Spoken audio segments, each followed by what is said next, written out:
एक मुलाकात ऐसी शख्सियतों के साथ जिन्होंने दिया है अपने जीवन को एक नया मुकाम। रूबरू कराएंगे ऐसी कुछ हस्तियों के साथ एक खास शख्सियत के साथ मुलाकात। जयदेव पटेल के साथ नंबर 1 इंडिया न्यूज पर। नमस्कार व्यूअर्स, मैं जयदेव पटेल और आप देख रहे हैं नंबर 1 इंडिया न्यूज। आपका एक बार फिर स्वागत है एक खास शख्सियत के साथ मुलाकात प्रोग्राम में। आज हम बात करेंगे लोकसभा चुनाव के 7 चरणों के मतदान में 5 चरण कंप्लीट हो चुके हैं। ऐसे में क्या कुछ प्रेडिक्शंस जो पूर्वानुमान सी वोटर की तरफ से लगाया गया था, उनकी जो उम्मीदें थी या उनकी तरफ से जो पूर्वानुमान किया गया था उस पर कितना खरा उतरा है, और इसी के साथ साथ क्या इस बार जो स्वाति मालीवाल का मुद्दा चल रहा है दिल्ली का, ये कितना कुछ इम्पैक्ट डालेगा दिल्ली के लोकसभा चुनाव में। इन्हीं तमाम मुद्दों पर बात करने के लिए हमारे साथ खास मेहमान है सी वोटर टीम के एडिटर खालिद अख्तर। खालिद अख्तर जी का वापस स्वागत आज हमारे प्रोग्राम में। नमस्कार जी खालिद अख्तर जी, आपसे मेरा पहला सवाल है कि 5 चरण के मतदान पूरे हो चुके हैं, ऐसे में सी वोटर की तरफ से जो पूर्वानुमान लगाया गया था सर्वे को लेकर के, कितना कुछ खरा उतरा है आपके सर्वे के अनुसार?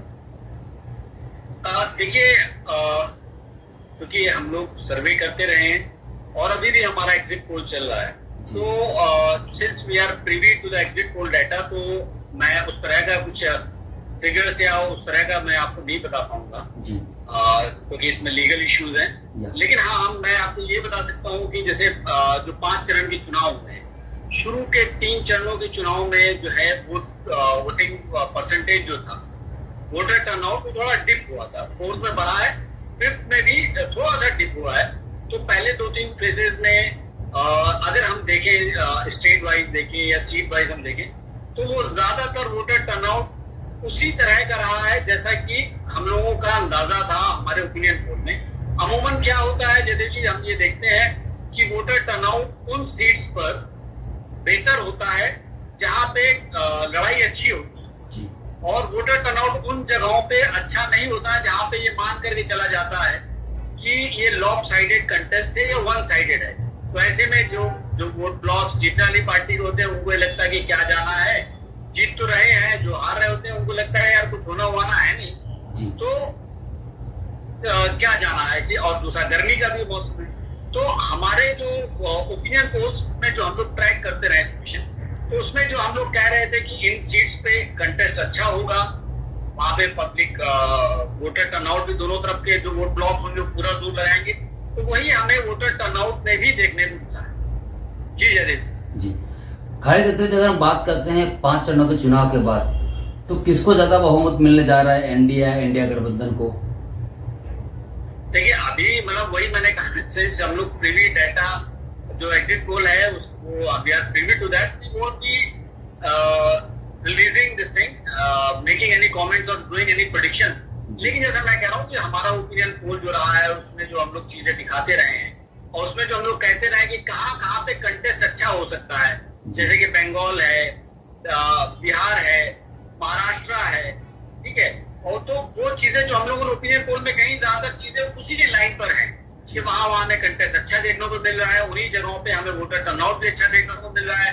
जहां पे हमने कहा गुजरात में साहब यहाँ पे 1 साइडेड होगा कंटेस्ट, तो ज्यादातर सीटों पे, अगर कुछ सीटों को हम छोड़ दें, बनासकांठा और साबरकांठा, उन जगहों पे कंटेस्ट थोड़ा अच्छा है, तो वोटर टर्नआउट भी अच्छा रहा है। बाकी और सीटों पे वोटर टर्नआउट बहुत कम रहा है। तो बाई एंड लार्ज जो हमने अपना जो कहा था कि वोटर टर्नआउट और टफ कंपटीशन और क्लोज फाइट्स के बारे में अपने ओपिनियन पोल में, तो बाई एंड लार्ज उसी तरह का जो है हमें दिख रहा है। जी खालिद अख्तर जी, अगर हम बात करते हैं 5 चरण के मतदान की, तो कहीं ना कहीं इसमें वोट परसेंटेज जो कहीं कम हुआ है कहीं ज्यादा हुआ है, तो इसका बेनिफिट एनडीए या इंडिया गठबंधन में किसको हो सकता है, ऐसा आपको लगता है? देखिए, वही मैंने जैसे मैंने आपको कहा कि इसमें जहां पे कंटेस्ट क्लोज है, टफ है या बढ़िया इंटरेस्टिंग है, वहां पे वोटर टर्नआउट बढ़िया रहा। और हम लोग ये कहते रहे अपने ओपिनियन को कि ये जगहें जो है यहाँ पे कोई कंपटीशन नहीं, यहाँ पे एनडीए जीत रही है, ठीक है। यहाँ पे जो है विक्ट्री मार्जिन बहुत बड़ा रहने वाला है। जैसे गुजरात की हम बात कर लें, ज्यादातर सीटों पे हम बात कर ले राजस्थान की, लॉप साइडेड है, 1 साइडेड कंटेस्ट, और 1 साइडेड को हम लोग कहते रहे कि ये उनके फेवर, एनडीए के फेवर। तो बयानबाजी उसी तरह का 5 चरणों के अगर वोटर टर्नआउट पे हम लोग बात करें और वहां पे कंटेस्ट की बात करें और कंटेस्ट और वोटर टर्नआउट में क्या रिलेशन होता है, वो सारी चीजों को हम समझे तो ये ज्यादातर उसी तरह का है जैसा हम लोग ओपिनियन पोल में दिखाते रहे। जी जयदेव। खालिद अख्तर जी, अगर हम बात करते हैं तो दिल्ली का जो मुद्दा चल रहा है, दिल्ली में चुनाव भी बाकी है, 6 चरण में चुनाव होने हैं। इसमें स्वातिवाल का मुद्दा कहीं न कहीं एक जोर शोर से तमाम पॉलिटिकल पार्टियों की नजरों के सामने है। ऐसे में कितना कुछ असर डालेगा ऐसा आपको लगता है वोटर के मन में इस तरीके का एक? देखिए, दिल्ली के बारे में हम बात करें तो दिल्ली में हमने जो हमारा ओपिनियन पोल आया था, जो last opinion poll model code of conduct लगने से पहले, तो उसमें हम लोगों ने कहा था कि दिल्ली में 7 सीटें 2019 में बीजेपी ने जीती थी, 7 के 7 14 में थी। और हमारा ओपिनियन पोल ये कह रहा था ट्रैकर डाटा के 2024 में भी लगभग ऐसा ही हो रहेगा। 2 सीटों पे हमने कहा था कि फाइट इंटरेस्टिंग है, एक पुरानी दिल्ली की और एक नॉर्थ ईस्ट दिल्ली की, जहां से कन्हैया कुमार और मनोज तिवारी के वही हमें दिख रहा है इंटरेस्टिंग कंटेस्ट इन्हीं 2 सीट्स पे।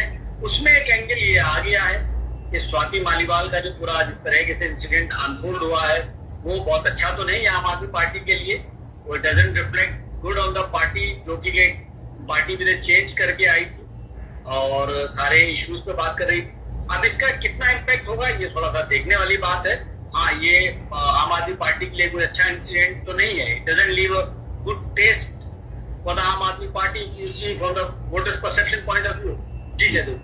खालिद अख्तर, आपसे मेरा एक आखिरी सवाल है कि आम आदमी पार्टी की सरकार पंजाब में भी है, इससे पंजाब में कांग्रेस ने अपने कैंडिडेट उतारे और आम आदमी पार्टी ने भी अपने कैंडिडेट कहीं न कहीं उतारे हैं, तो इसको लेकर क्या इसका सीधा बेनिफिट एनडीए गठबंधन को हो सकता है, क्योंकि वहां पे कहीं न कहीं दोनों ही गठबंधन के लोग आमने सामने हैं इसको लेकर के?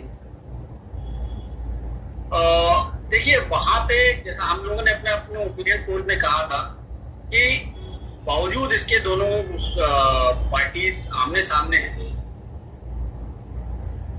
ज्यादातर सीट्स जो रहेंगी वो इनके बीच में ही रहेंगी, ये हमने उस वक्त कहा और उससे हमें कोई बहुत ज्यादा चेंज दिख नहीं रहा है।